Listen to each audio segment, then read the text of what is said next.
Hello guys, welcome to Dhanshesh. ఈరోజు మా ఇంట్లో స్పెషల్ చికెన్ పచ్చడి, బోటీ fry, mutton curry and chicken biryani. Mutton curry ఎలా చేయాలో చెప్తా. దీనికోసం మటన్, టమాటోస్, ఉల్లిగడ్డ, కొత్తిమీర, పుదీనా అండ్ పచ్చిమిర్చి తీసుకోవాలి. నెక్స్ట్ స్టవ్ వెలిగించుకొని కుక్కర్ పెట్టుకొని దాంట్లో ఆయిల్ వేసుకొని ఆయిల్ హీట్ అయ్యాక ఉల్లిగడ్డ, పచ్చిమిర్చి, కొంచెం రాక్ సాల్ట్ వేసుకొని మంచిగా మిక్స్ చేసుకోవాలి. దీంట్లో అల్లం వెల్లుల్లి పేస్ట్ వేసుకొని అండ్ కొత్తిమీర, పుదీనా వేసుకొని మంచిగా మిక్స్ చేసుకొని మగ్గనిచ్చుకోవాలి. ఇది మగ్గాక టమాటోస్ వేసుకోవాలి. టమాటోస్ కొంచెం మగ్గాక పసుపు వేసుకొని మంచిగా మిక్స్ చేసుకోవాలి.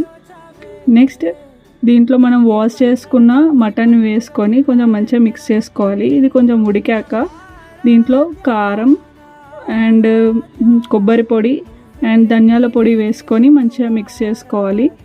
దీంట్లో కొన్ని వాటర్ పోసుకొని కుక్కర్కి మూత పెట్టుకొని ఒక 5 విజిల్స్ వచ్చేందరూ వెయిట్ చేయాలి. 5 విజిల్స్ తర్వాత మన మటన్ రెడీ. టేస్ట్ మాత్రం సూపర్గా ఉంది. హ్యాపీ.